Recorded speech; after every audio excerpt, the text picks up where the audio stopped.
Hello and welcome दोस्तों to 5 minutes engineering. आज का वीडियो वाकई बड़ा कमाल का होने वाला है दोस्तों, क्योंकि आज के इसी एक वीडियो में हम एक फाइन ट्यूनिंग प्रोजेक्ट को इंप्लीमेंट करने वाले हैं, जो कि आजकल की बहुत ज़्यादा high in demand industry relevant skill है, जो कि आपको पता होना ही चाहिए भैया ये चीज़ कैसे होती है, क्या होती है। लेकिन उससे पहले भैया फाइन ट्यूनिंग के बारे में थोड़ी एक बेसिक आइडिया क्लियर कर ली जाए। एक चलिए एग्जाम्पल मैं आपको देता हूँ, उसके बाद ये पूरा फ्लो वर्क जो है हम समझने वाले हैं एंड देन कोडिंग इंप्लीमेंटेशन के ऊपर भी जाने वाले हैं। सबसे पहले तो ऐसे समझिए यार, ये देखिए एक शेफ है, एक संजीव कपूर, हमारे बड़े प्यारे शेफ हैं। उनको सब किस्म की डिशेस आती है, सब ही किस्म के, मतलब जनरली वो बहुत ज्यादा एक्सपर्ट है सभी चीजों के बारे में, सभी डिशेस के बारे में, ठीक है। लेकिन मैं भैया उनको सिर्फ और सिर्फ एक एज अ महाराष्ट्रियन जो रेसिपी बनाने वाली जो एक्सपर्ट शेफ है, महाराष्ट्रियन शेफ की तरह जो है उनको देखना चाहता हूं, क्योंकि यार मेरा एक इवेंट है, वहां पे मैं एकदम डेडिकेटेडली एज अ स्पेशलिस्ट जो है, जो सिर्फ महाराष्ट्रियन डिशेज में जो है महारत हासिल कर चुका है, उसी कुक को हायर करना चाहता हूं। लेकिन यार मेरे को संजीव कपूर जी का खाना बड़ा पसंद है, जो प्यारी प्यारी बातें वो करते हैं वो पसंद है। लेकिन यार मुझे ना उनसे ये स्पेशलिटी जो महाराष्ट्रियन डिशेस की है वो इंप्लीमेंट करवानी। अब ये कैसे हो सकता है? जनरली बहुत ज्यादा अच्छा होना और फिर उसे उसे एक तरीके से स्पेसिफिकली किसी एक स्पेशलाइज्ड स्ट्रीम में बढ़िया परफॉर्म करवाना, किसी एक तरीके से, वो भी ये थोड़ा सा मुश्किल काम है यार, सच में थोड़ा मुश्किल काम है। अब इसमें दो अप्रोचेस लगाए जा सकते हैं। एक अप्रोच जो कि बहुत ज्यादा समय लेगा, बहुत ज्यादा एफर्ट लेगा। सबसे पहला तरीका यह है कि यार संजीव कुमार जी का जो दिमाग है उसको पूरा वापस से रीवायर कर दो, पूरा रीवायर कर दो, उसको पूरा एकदम रीस्ट्रक्चर कर दो। उसके अंदर भैया अब सिर्फ और सिर्फ महाराष्ट्रियन रेसिपीज ही रहने वाली है, और बाकी कोई फिरंगी या फिर किसी अदर स्टेट की अदर इसकी भैया कोई भी रेसिपीज का ज्ञान उनके पास नहीं रहेगा। तब जाके हम कह सकते हैं हाँ बिल्कुल कि ये महाराष्ट्रियन रेसिपी स्पेशलिस्ट शेफ है, बिल्कुल सही, तब कह सकते हैं। लेकिन भाई ये तो बड़ा मुश्किल हो जाएगा, ये तो बहुत समय ले लेगा यार, मतलब सोच भी नहीं सकते कितना कंप्यूटेशनली कॉम्प्लेक्स काम होने वाला है ये। तो इससे अच्छा हम क्या करते हैं, व्हाट वी डू, कि यार संजीव कपूर जी वैसे भी वर्सटाइल है, बड़ा जनरल उनको ज्ञान है रेसिपीज के बारे में, बेसिक्स उनके क्लियर है सब। हम क्या करते हैं ना, उनके जेब में एक डायरी डाल देते हैं, महाराष्ट्रियन रेसिपीज की एक डायरी डाल देते हैं, जिसके अंदर कुछ रेसिपीज और किस तरीके से वो रेसिपीज बनानी है वो पूरा फॉर्मेट जो है उस डायरी में लिखा हुआ है। अब अगली बार क्या होगा, जब भी हम उनको अपने इवेंट में बुलाएंगे खाना बनाने के लिए, तो सिर्फ उनको एक ही काम करना है कि वो जो डायरी उनके साथ अटैच कर दी गई है, उनके साथ मर्ज कर दी गई है, आप समझ लो उनके बॉडी का अब ये अभाज्य हिस्सा हो गया है। तो जब भैया उनसे काम करवाना होगा तो वो सिर्फ वो डायरी को खोल के ही जो वहां पे लिखा हुआ है वही अपना इंटेलिजेंस लगा के उस डायरी के हिसाब से जो आउटपुट देना है वो दे देंगे। Exactly this is the second approach, the adapter approach, the Laura approach, जो हम यूज करने वाले हैं आज के प्रोजेक्ट में। और यही अपना फाइन ट्यूनिंग का सबसे पहला प्रोजेक्ट रहने वाला है। इसमें और भी बहुत सारी चीजें आने वाली है, लेकिन ये सबसे परफेक्ट स्टार्टिंग पॉइंट है आप सबके लिए अपनी फाइन ट्यूनिंग की जर्नी शुरू करने के लिए। जैसे कि मैंने आपको बताया, the AI model already knows, Sanjeev Kapoor ji को ऑलरेडी बहुत सारी चीजों के बारे में ज्ञान है, पता है, डीपली वो अंडरस्टैंड करते हैं। लेकिन फाइन ट्यूनिंग में हम क्या कर रहे हैं, कीप ऑल एग्जिस्टिंग नॉलेज, हम उनका जो एग्जिस्टिंग नॉलेज है वो वैसे ही रख रहे हैं।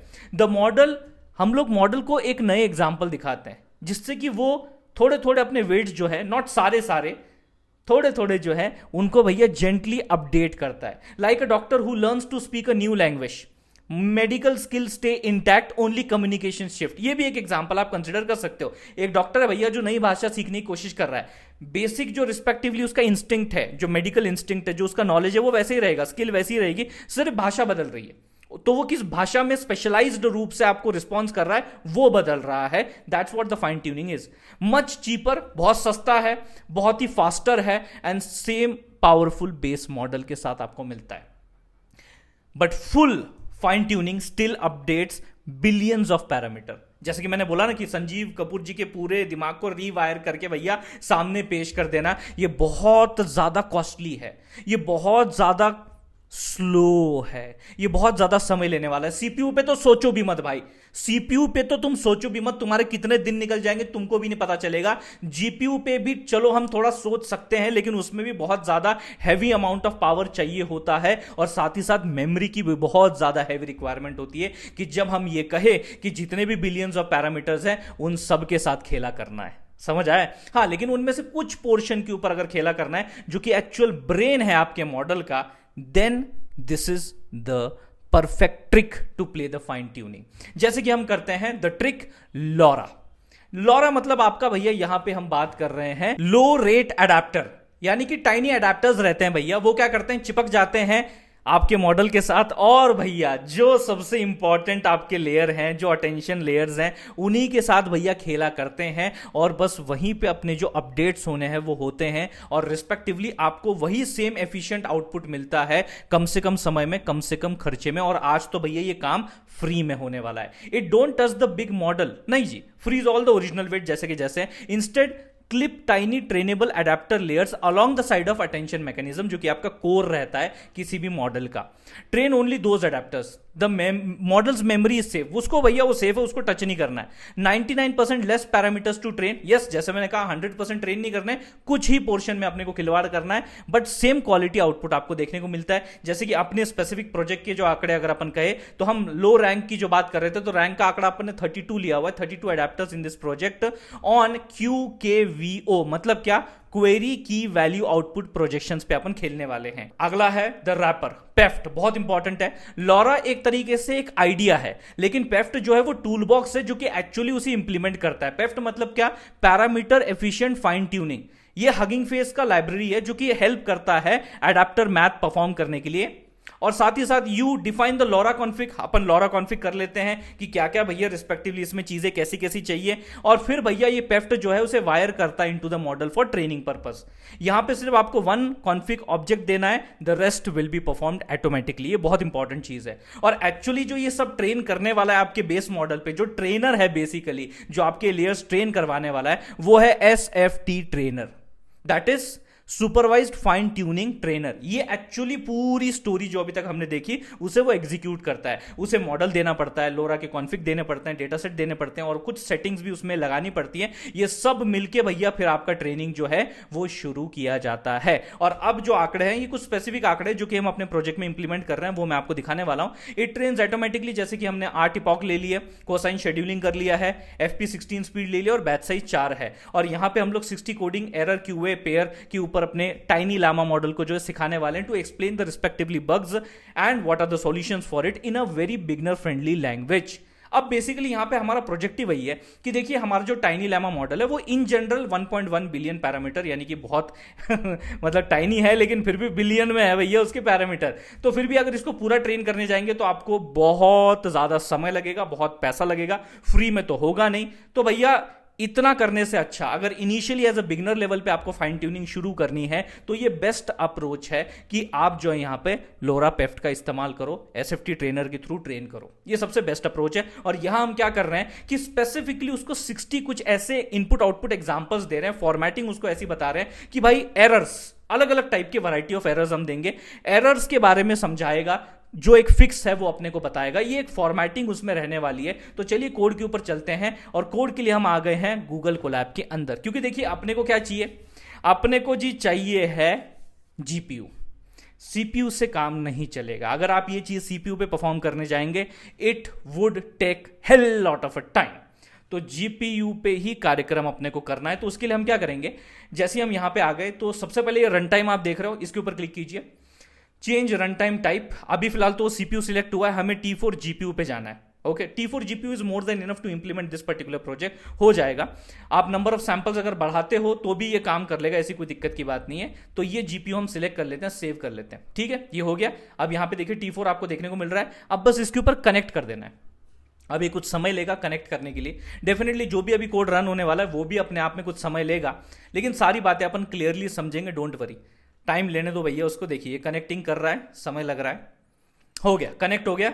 यहाँ पे सारी जो रिसोर्सेज वगैरह अवेलेबिलिटी देखिए आप यहाँ पे इसके आंकड़े देख सकते हैं। ओके, अब चलिए हम शुरू करते हैं। सबसे पहले हमारे basic installation related transformers, PEFT, TRL, data set, accelerate, ये सब हमें चाहिए होंगे। चलिए शिफ्ट एंटर, चलिए जी, ये अभी आपका जो है इंस्टॉल होना, जो भी डिपेंडेंसीज रिक्वायरमेंट्स है वो सब यहाँ पे हमारी आ जाने वाली है। और साथ ही साथ एक बार ये सब चीज हो जाए, जो कि अभी कुछ ही सेकंड्स में हो जाएगा, उसके बाद हम चेक करेंगे कि यार ये जो भी हमारा अभी कार्यक्रम रन करने वाला है ये GPU के ऊपर ही है ना, T4 जो हमने लिया था ये उसी के ऊपर है ना। एक बार बस चेक करने के लिए, और कैसे चेक करना है वो मैं अभी आपको टॉर्च के साथ जो है दिखाने वाला हूं, मतलब रोशनी डालूंगा थोड़ी सी गेट डिवाइस नेम, ये सारी चीजें जो है बताऊंगा, और क्या यहाँ पे वो अवेलेबल है या नहीं। अगर ट्रू आता है मतलब वो अवेलेबल है, मतलब अपन उसी पे ऑपरेट कर रहे हैं, जो कि आपके सामने अभी रिजल्ट आ जाएगा। Just wait a minute.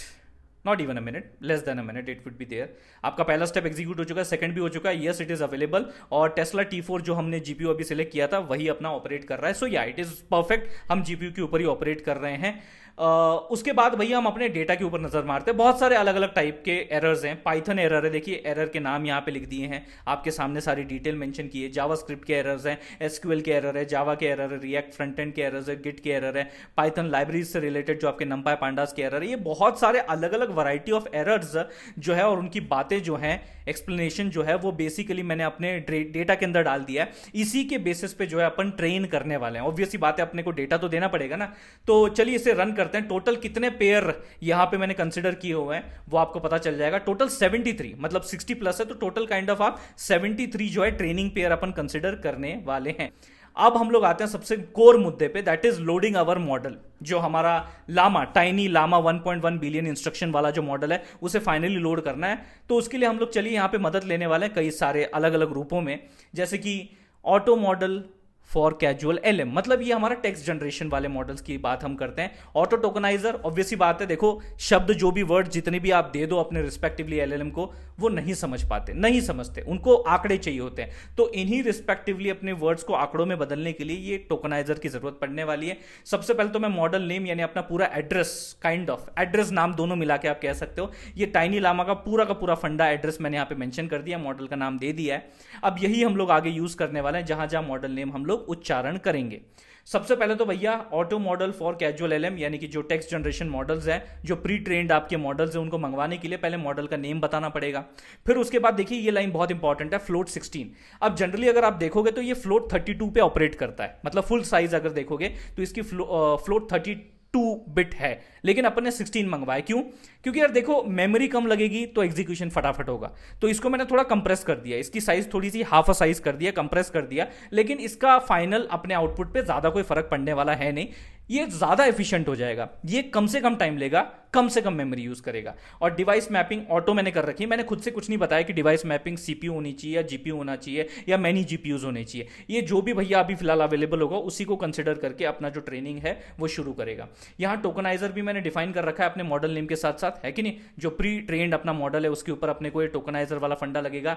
यहाँ पे साथ साथ कई बार पैडिंग भी अपने को रिक्वायर्ड होती है। अब देखिए ना, कई बार अपन इंजीनियरिंग असाइनमेंट्स में देखा होगा, कोई पेज छोटा बड़ा हो जाता है, वो बोलते हैं नहीं एक ही साइज का चाहिए, सब एक ही साइज के चाहिए। अरे यार अभी यार फिर क्या बताऊं मैं यार, एक पेज में 2 लाइन है, एक पेज में 10 लाइन है। अब ये 2 लाइन वाले का क्या करना पड़ेगा? ड्रॉ करनी पड़ेंगी और 8 लाइन, ताकि वो 10 लाइन का पेपर का सेट बन सके, तभी एक नोटबुक बनती है। सही बात है कि नहीं? फिर उसी में अपन असाइनमेंट लिखते हैं। तो वही इक्वल साइज अगर मेंटेन करनी है तो ये जो 8 लाइन हमने ऐड की, that is what we call it as a padding. Generally आपने ये टर्म डिजिटल इलेक्ट्रॉनिक्स में, COA में कई बार सुनी होगी कि जब आप रिस्पेक्टिवली कोई वेरिएबल देते हो और उसके लिए जो अलोकेट की गई मेमोरी स्पेस थी वो बहुत ज्यादा थी, लेकिन वर्ड बहुत छोटा था, तो बची हुई जगह को हम क्या करते हैं? 0 से पैड कर देते हैं। बराबर है? अब ये कहां से पैड कर रहे हो? राइट साइड से पैड कर रहे हैं। जैसे कि अगर मैंने लिख दिया 1 2 3 और मेरी जगह तो भैया 10 की थी, तो 7 आंकड़े क्या है? 0 0, तो कहां भरने हैं? राइट साइड में भरने हैं। लेफ्ट भी होता है, राइट भी होता है, लेकिन यहां पैडिंग साइड मैंने जो है राइट कंसिडर किया हुआ है।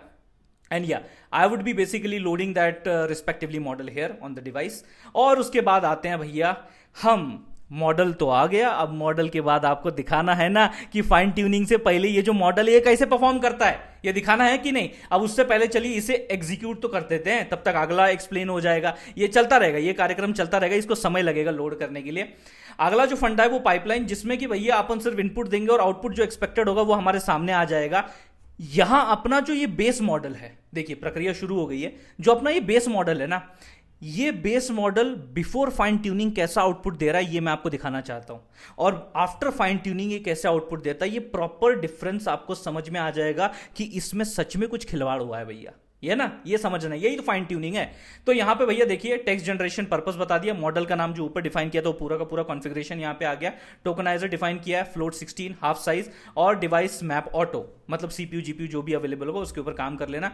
एक मैंने मैसेज दे दिया है, एरर टेस्ट मैसेज है, name error, name X is not defined, kind of ये एरर है। तो चल भैया तू इसके ऊपर भैया मुझे कुछ विश्लेषण दे, इसके ऊपर कुछ मुझे जानकारी बता। तो ये प्रॉम्प्ट कुछ ऐसा होता है, S माने स्टार्ट टोकन होता है आपका, इंस्ट्रक्शन यहां पे शुरू होता है, ये आपका इंस्ट्रक्शन है। यहां पे आपका जो ये टेस्ट एरर मैसेज है वो एम्बेड किया जाएगा, explain the error in a beginner friendly manner, और यहां आपका इंस्ट्रक्शन एंड होता है। यहां पे ये मेरी बेस पाइप जो है शुरुआत होगी, जहां पे मैं ये प्रॉम्प्ट दे दूंगा। एक टोकन, मतलब आप ऐसे कह सकते हैं मैक्स टोकन लिमिट जो है 150 की मैंने दे रखी है। तो डू सैंपल्स को यहाँ पे ट्रू इसलिए किया गया है कि यार आप जो अपने आउटपुट को है जितना क्रिएटिव बना सकते हो बनाइए, नहीं तो अगर आप इसे फॉल्स कर देंगे तो वो बहुत ही ज्यादा बोरिंग और एकदम डिटर्मिनिस्टिक काइंड ऑफ थिंग हो जाता है। टेम्परेचर आपके रैंडमनेस को यहाँ पे कंट्रोल करता है। अब यहाँ पे देखिए हम इसे रन करेंगे, एक बार देख लेते हैं भैया ये कार्यक्रम हो गया क्या? हाँ हो गया, लोडेड ऑन कोड है, यस बिल्कुल सही चल रहा है भैया कार्यक्रम। अब मैं इसे रन करने वाला हूं और आपको दिखाने वाला हूं कि बिफोर फाइन ट्यूनिंग कैसा रिजल्ट आपका जनरेट हो रहा है by that base model tiny llama ji. चलिए जी, शुरू हो गया, कार्यक्रम रन कर रहा है। उसके बाद फिर हम लोग जो है अपना ट्रेनिंग वाला प्रक्रिया शुरू करेंगे। देखिए this is the thing, this is the output they have given, here is the example how to print the sum of the numbers. See देखिए उन्होंने एक एग्जांपल इस तरीके से हमारे सामने रख दिया है, सम यहाँ पे दे दिया है, ये देखो जी, ये सारी डिटेल इस तरीके से उसने एक्सप्लेन किया है। You have imported the x variable from the user input module, the variable is defined in the main function. ये सारा का सारा उस एरर को समझाने का तरीका है इन अ बिगिनर फ्रेंडली मैनर, जो कि हमने कहा था। तो ये आउटपुट जरा आपने गौर से अभी देख लिया, नोट कर लिया बिफोर फाइन ट्यूनिंग। चलिए अब फाइन ट्यूनिंग का भैया प्रक्रिया शुरू करते हैं, लोरा कॉन्फिग बनाते हैं। यहां पे लोरा कॉन्फिग बनाने के लिए ऑब्वियस ही बात है अपने को सबसे पहले जो सबसे बड़ी रिक्वायरमेंट है वो है पेफ्ट। अब हमें ये पेफ्ट से फ्रॉम पेफ्ट लोरा कॉन्फिग जो है हम इंपोर्ट करने वाले हैं, बिकॉज जैसे मैंने आपको बताया था लोरा इज अ आइडिया, तो पेफ्ट उसकी इंप्लीमेंटेशन में मदद करने वाला है। तो लोरा कॉन्फिग में देखिए मैंने रैंक जो है वो 32 बता दी है, और लोरा अल्फा जो है वो जनरली रैंक का डबल लिया जाता है, तो 32 इंटू 2 अपन 64 कंसिडर करके चलते हैं, जो कि इन्फ्लुएंस कितना होगा भैया लोरा एडाप्टर लेयर्स का ऑन द रिस्पेक्टिवली अपना आउटपुट जो फाइनल है, तो वो डिटरमाइन करता है। यहां ड्रॉप आउट भी मैंने कुछ 5% कंसिडर किया हुआ है, जो कि रैंडमली 5% जो है कुछ आपके लेयर्स को जो है ड्रॉप कर देता है, रैंडमली ड्रॉप कर देता है, ताकि बहुत ज्यादा वो मेमोराइज ना कर दे चीजों को, बहुत ज्यादा ओवरफिट ना हो जाए। इस वजह से हम लोग जो है लोरा ड्रॉप आउट कंसिडर करते हैं। बायस भी हमें यहां पे नन ही रखना, that is a good thing. Task type obviously बात है कैजुअल एलएम, यानी कि अपना टेक्स्ट जनरेशन टाइप ही है। और टारगेट मॉड्यूल्स कौन से अपने रिस्पेक्टिवली देखिए लोरा में अपने को ये बताना पड़ता है कि आप जिस मॉडल पे अब जो है फाइन ट्यूनिंग परफॉर्म करने वाले हो, तो वहां पे आपके टारगेट मॉड्यूल्स क्या होंगे। जैसे कि मान लीजिए आपका tiny lemma is a very big office, उसमें कई सारे डिपार्टमेंट्स हैं, लेकिन जो मेन डिपार्टमेंट्स है, जो डिसीजन मेकिंग डिपार्टमेंट्स है, जिनके ऊपर आउटपुट निर्भर करता है, वो जो आपके फाउंडर डिपार्टमेंट्स हैं, वो है Q proj, K proj, V proj and O proj, यानी कि प्रोजेक्शंस की हम बात कर रहे हैं। तो क्यू मतलब क्या भैया आपका, के मतलब क्या, वी मतलब क्या, ओ मतलब क्या, क्वेरी की है, वैल्यू है और आउटपुट है। तो ये अपने मेन टारगेट मॉड्यूल्स होने वाले हैं, इनके ऊपर भैया अपने को स्टिकी नोट बन के चिपक जाने का है, सीधी बात। मतलब यहां पे अगर आपका जो कंप्यूटर सिस्टम है, जो कि जेनरिकली बहुत ज्यादा कैपेबल है कुछ भी करने के लिए, लेकिन जब जैसे आप उस सिस्टम पे काम करने के लिए बैठते हो तो वो स्टिकी नोट आपको सामने दिखता है कि नहीं, वो स्टिकी नोट आपको सामने दिखता है, तो उसी के अकॉर्डिंग जो है चीजें आप अपने मशीन से परफॉर्म करवाते हो, ऐसे भी इसको आप सोच सकते हैं। फिर फाइनली जो मेरा ऊपर भैया डेटा था, पूरा का पूरा डेटा था, उसे इस फॉर्मेट के अंदर हमें अपने डेटा सेट में रूपांतरित करना है। तो यहां पे फॉर लूप लगा दिया है, अपने जितने भी 73 पेयर्स थे वो सब एक डेटा सेट इस नाम के अंदर एम्बेड हो जाएंगे इस पर्टिकुलर फॉर्मेट के हिसाब से। अब सबसे इंपॉर्टेंट चीज है भैया एसएफटी ट्रेनर। अब एसएफटी ट्रेनर के अंदर ऑब्वियसली बात है अपने को जो अपना मॉडल है वो देना पड़ेगा, जो डेटा है वो भी देना पड़ेगा, और जो आपकी एसएफटी कॉन्फ़िग की जो सेटिंग्स है वो भी यहां पे पास करनी पड़ेगी। जैसे कि आउटपुट डायरेक्टरी कहां सेव करना है, बग एक्सप्लेनर के अंदर।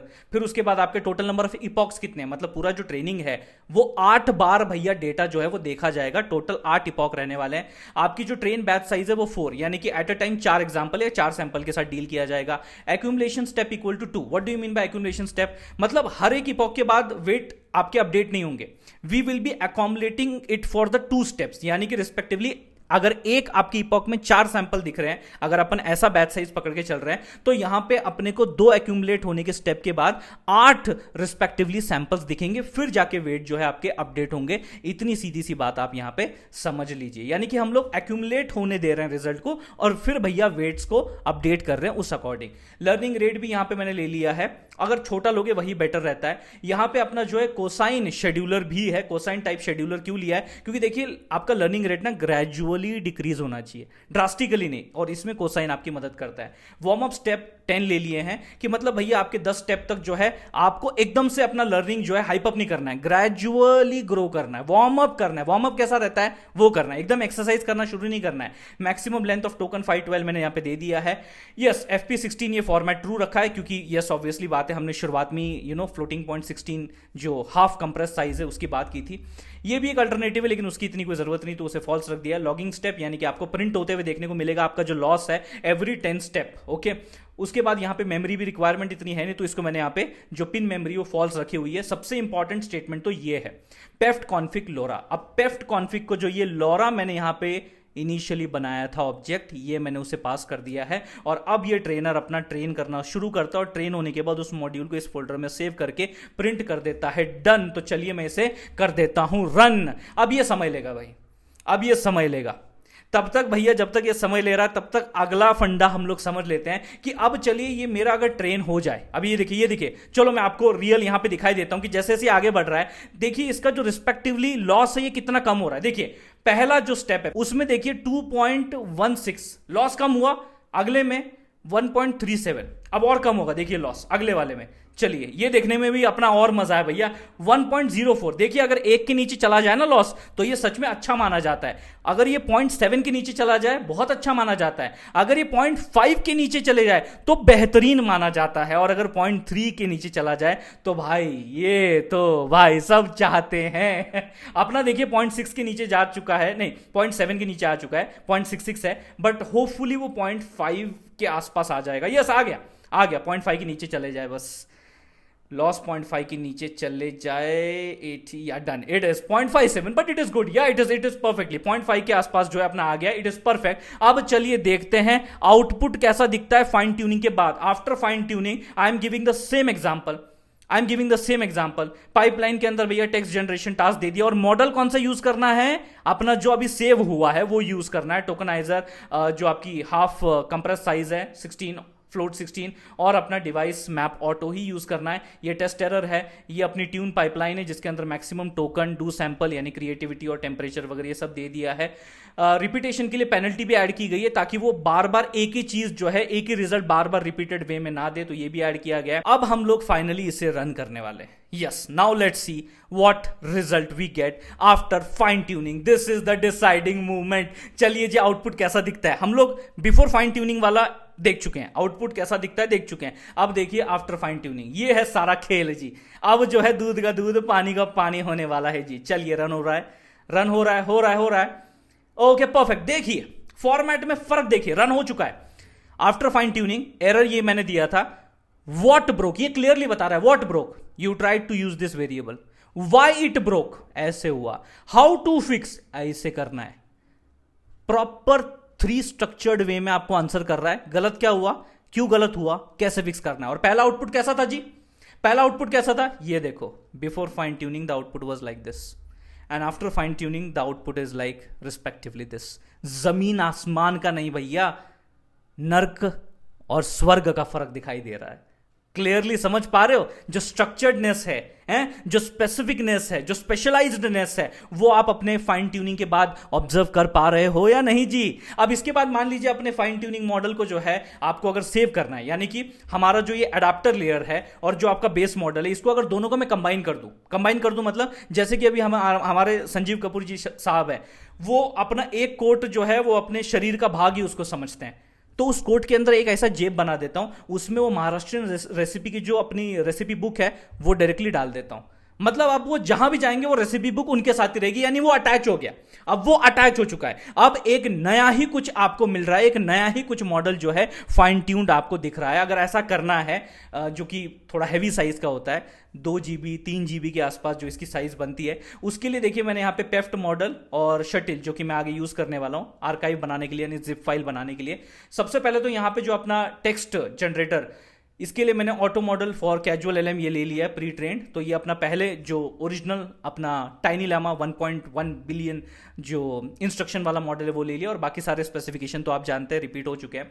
यहां पे अब मैं क्या करता हूं, जो मेरा रिस्पेक्टिवली ट्रेंड मॉडल रखा हुआ है बग एक्सप्लेनर के अंदर वो निकालना है, और रिस्पेक्टिवली यहां अब हमें मर्ज करना है। तो हमारा जो बेस है, जो कि यहां पे हमने ये टाइनी लामा लिया, और जो यहां पे पड़ा हुआ है, जो अभी अभी हमने फाइन ट्यून किया हुआ है, जो वो एडाप्टर वाला फंडा है, तो हमने adapter plus base adapter plus base ये दोनों को ज्वाइन कर दिया है। अब एक्चुअली एडाप्टर यही तो करता है कि भाई तू बेस मॉडल है ना, तू जनरल है ना, तू स्पेसिफिक को एडाप्ट कर और ऐसा आउटपुट दे स्पेशलाइज्ड दिखने के लिए। That is what adapter is doing. अब मैंने क्या किया भाई, तू एडाप्टर अलग से सेव्ड था ना, अब एडाप्टर प्लस आपका बेस दोनों कंबाइन यानी कि मर्ज किया जाएगा, और मर्ज होने के बाद आपका यहां पे सेविंग का प्रक्रिया भी शुरू होगा। और इसे अगर आपको डाउनलोड करना है सेव करने के बाद, जो कि यहां पे सेव हो जाएगा, चले मैं यहां पे कार्यक्रम जो है सेविंग के लिए लगा देता हूं। जैसे ही आपका ये सेव होगा उसके बाद आप अपने सिस्टम के अंदर जो है अपने रिस्पेक्टिवली ट्रेंड मॉडल की फाइल्स को डाउनलोड भी कर सकते हो जी। ये टोटली पॉसिबल है, लेकिन इसको समय लगेगा यार, बहुत ज्यादा जो टाइम है वो लगने वाला। खैर मैं इसको भी रन जो है तब तक करके रख ही देता हूं। तो ये स्टेप बाय स्टेप आपका सारा एक्सप्लेनेशन था, एग्जीक्यूशन था जो मैंने आपके सामने रखा, parameter by parameter, term by term,